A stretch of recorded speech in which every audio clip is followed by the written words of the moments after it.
Saudara-saudariku yang terkasih, ada seseorang yang bertanya, "Romo, saya ada dua pertanyaan. Pertama, banyak orang mengatakan bahwa Natal 25 Desember diadopsi dari perayaan kelahiran Dewa Matahari atau Sol Invictus. Apakah benar demikian?" Pertanyaan kedua, kelahiran Yesus pada 25 Desember tidak dicatat dalam kitab suci. Bagaimana kita menjelaskan ini? Saudara-saudari yang terkasih, marilah kita ikuti jawaban saya berikut ini.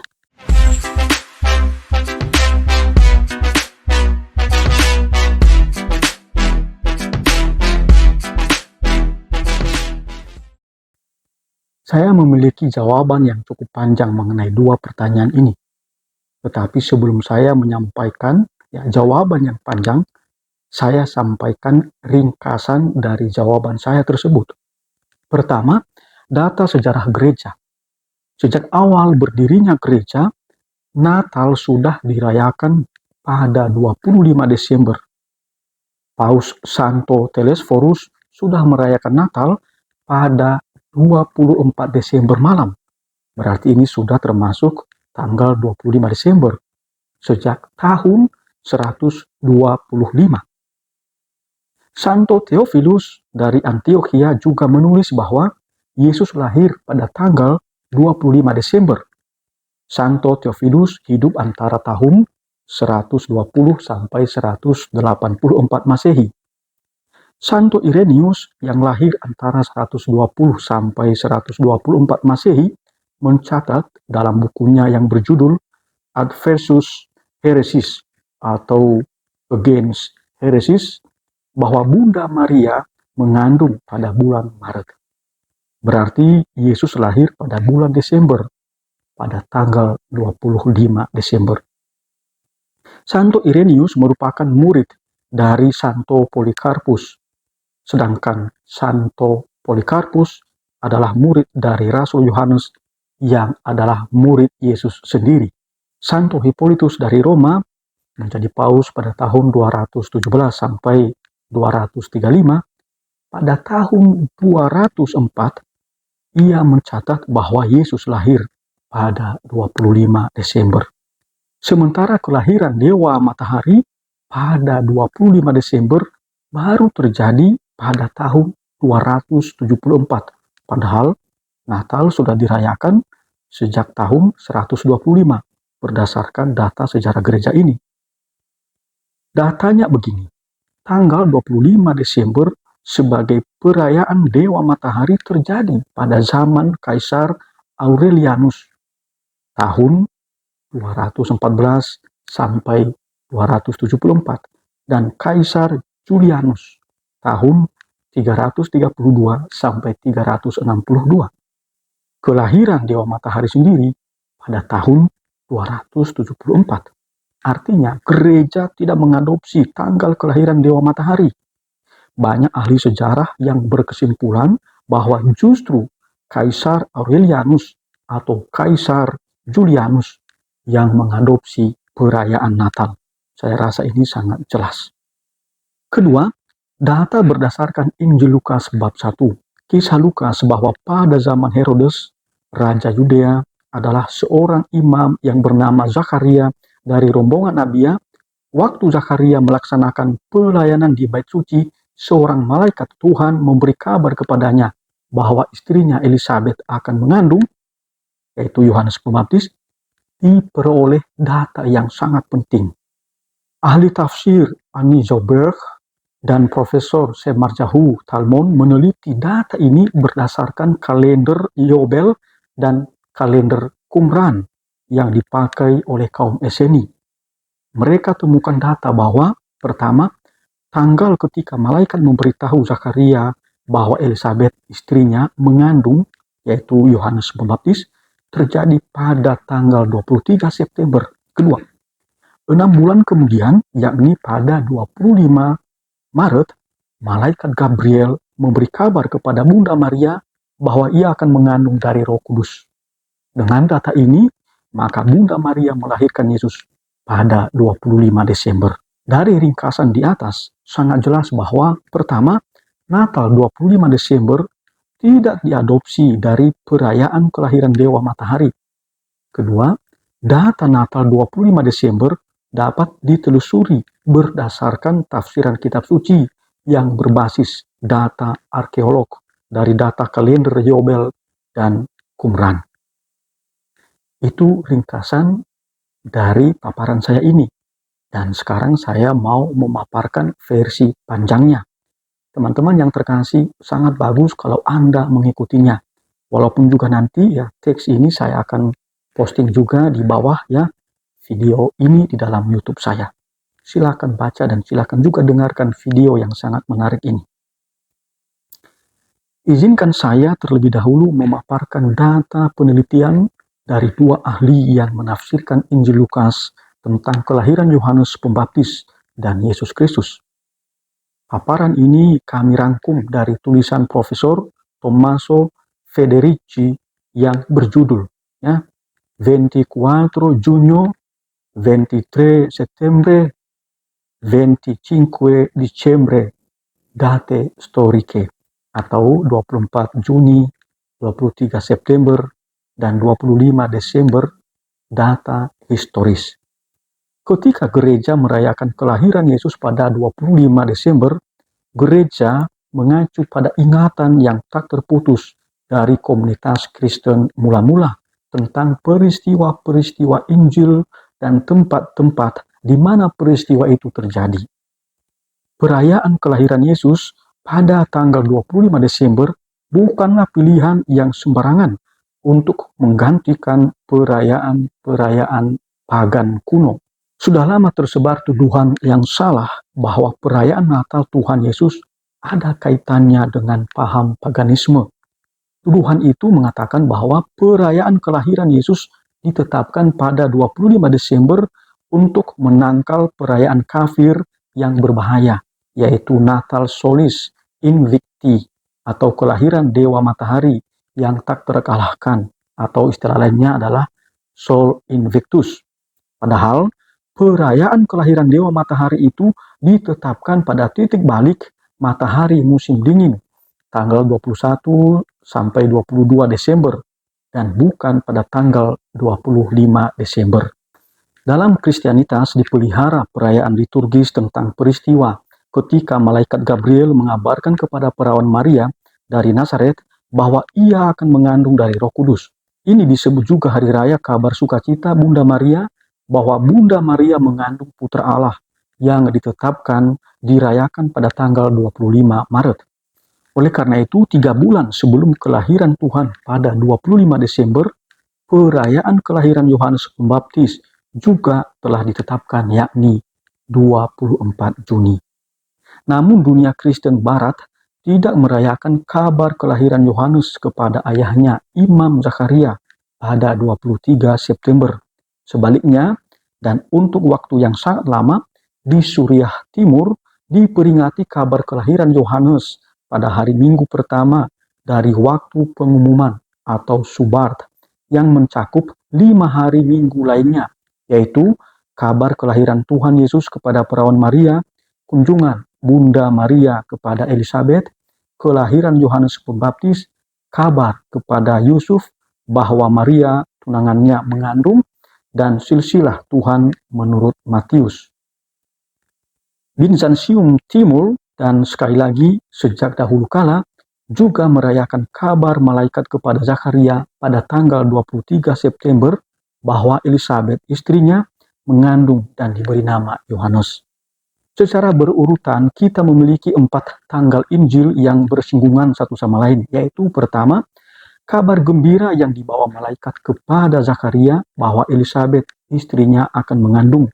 Yang kedua, 6 bulan setelah malaikat mengabarkan bahwa Elizabeth mengandung, malaikat mengabarkan kepada Maria bahwa ia mengandung Putra Allah dan Juru Selamat.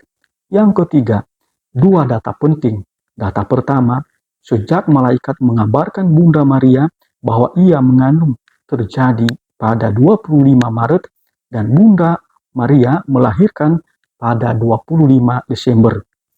Kita peroleh data bahwa genap 9 bulan Bunda Maria mengandung Yesus dalam rahimnya yang telah dikuduskan Tuhan Allah.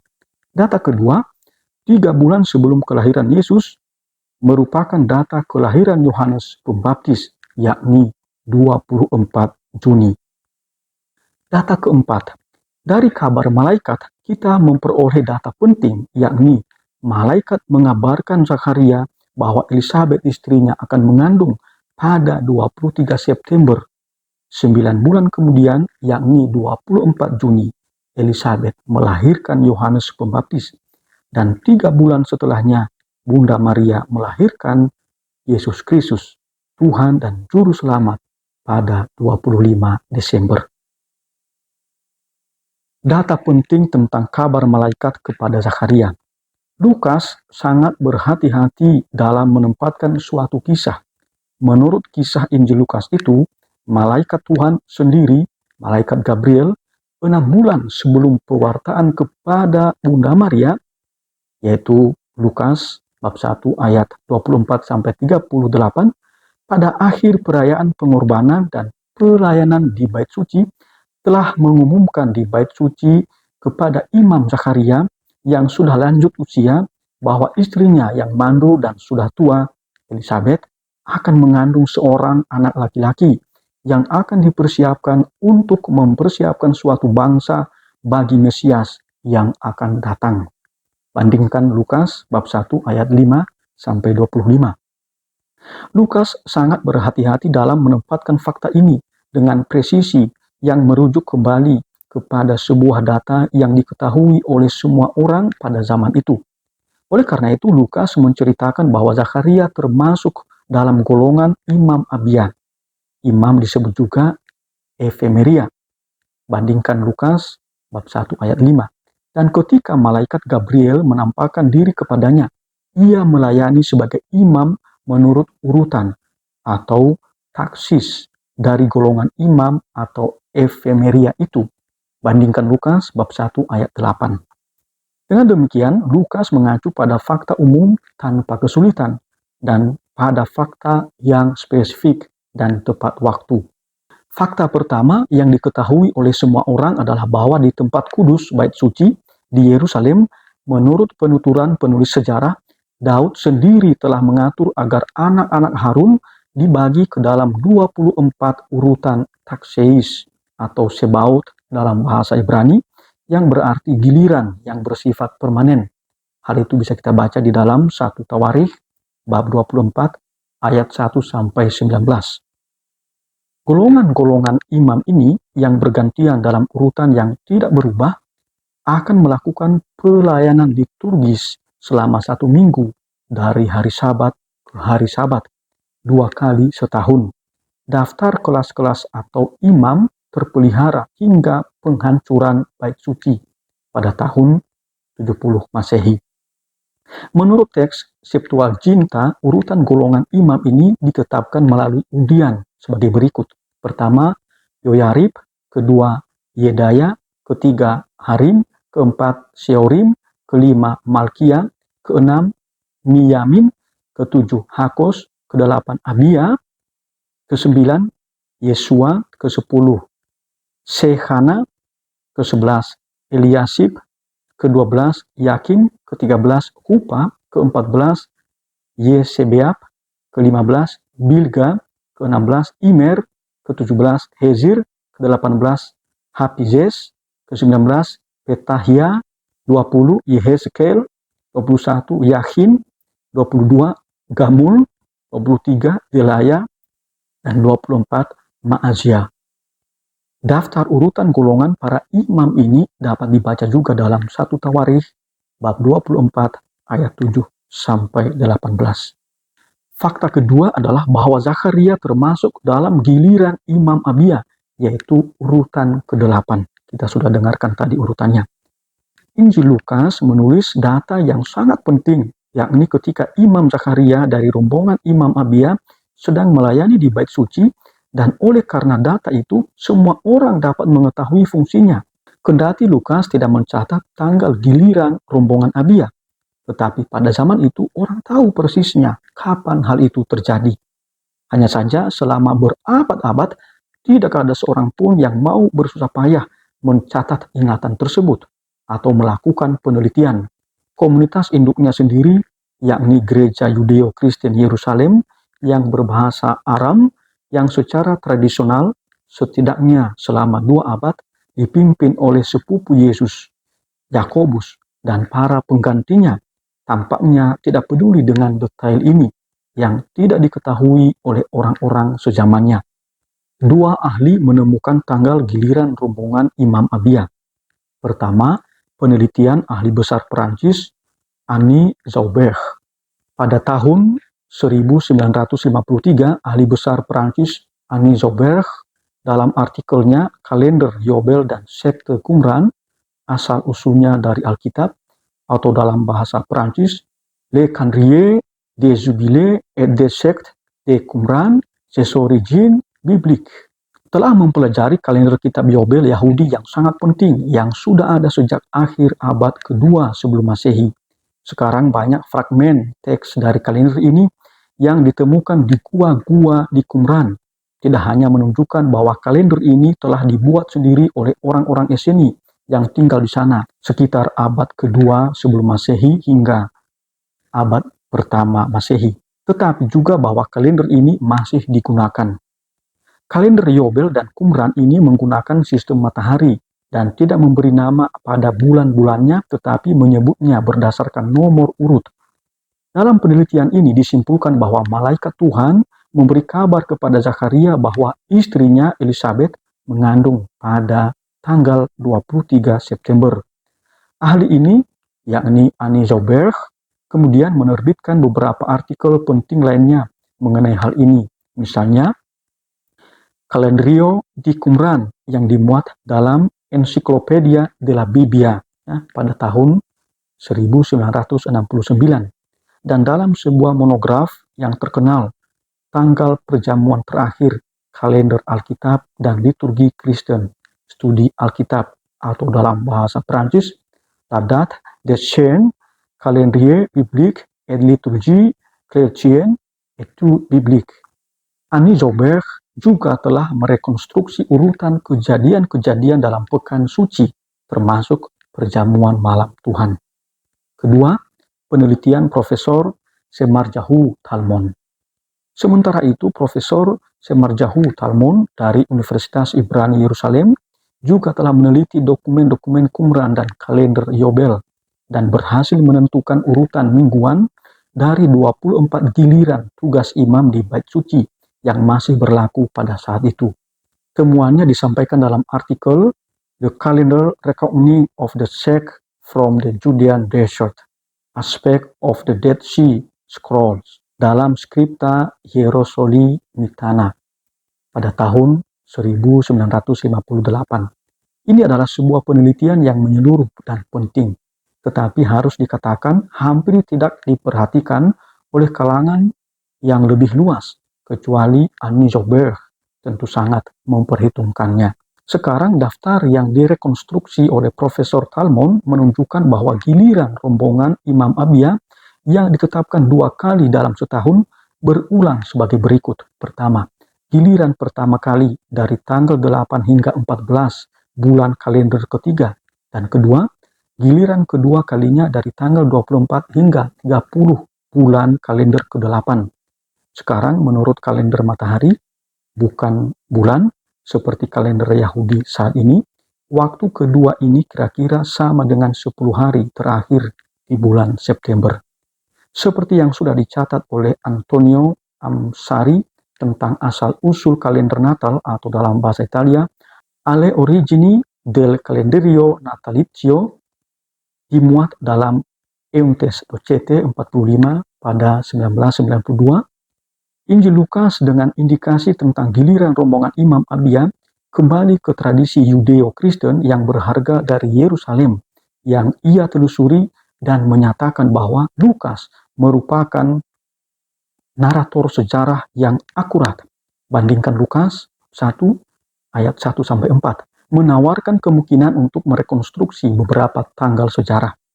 Dengan demikian, ritus Bizantium yang memperingati tanggal 23 September sebagai tanggal kabar malaikat kepada Zakaria bahwa istrinya Elizabeth mengandung merupakan peringatan yang sangat penting dan berharga. Sebab melalui peringatan 23 September itu, Ritus Binsantium mempertahankan tanggal historis yang pasti dan hampir tepat. Jika meleset pun hanya 1 atau 2 hari. Sekarang mari kita buktikan berdasarkan sejarah gereja. Sejak awal berdirinya gereja, Natal sudah dirayakan pada tanggal 25 Desember. Paus Santo Telesforus sudah merayakan Natal pada 24 Desember malam. Berarti ini sudah termasuk tanggal 25 Desember sejak tahun 125. Santo Theophilus dari Antioquia juga menulis bahwa Yesus lahir pada 25 Desember. Santo Theophilus hidup antara tahun 120 sampai 184 Masehi. Santo Irenaeus yang lahir antara tahun 120 sampai 124 Masehi mencatat dalam bukunya yang berjudul Adversus Hereses atau Against Heresies bahwa Bunda Maria mengandung pada bulan Maret. Berarti Yesus lahir pada bulan Desember pada tanggal 25. Santo Irenaeus merupakan murid Santo Polikarpus, sedangkan Santo Polikarpus adalah murid dari Rasul Yohanes yang adalah murid Yesus sendiri. Santo Hippolytus dari Roma, pada tahun 204, ia mencatat bahwa Yesus lahir pada tanggal 25 Desember. Dalam buku De Trinitate, Santo Agustinus menulis bahwa menurut tradisi, Yesus lahir pada 25 Desember. Sebenarnya ada banyak bapak-bapak gereja lain yang meyakini bahwa Yesus lahir pada 25 Desember. Misalnya, Paus Liberius hidup pada tahun 310 sampai 366, Santo Gregorius Nazianzus hidup pada tahun 329 sampai 390 Masehi, dan Santo Ambrosius dari Milan diperkirakan hidup antara 337 hingga 397 Masehi. Jadi dari kedua sumber ini sangat jelas bahwa perayaan Natal pada 25 Desember ada dasarnya dalam kitab suci dan juga dalam ajaran bapak-bapak gereja awal. Tuhan memberkati. Amin.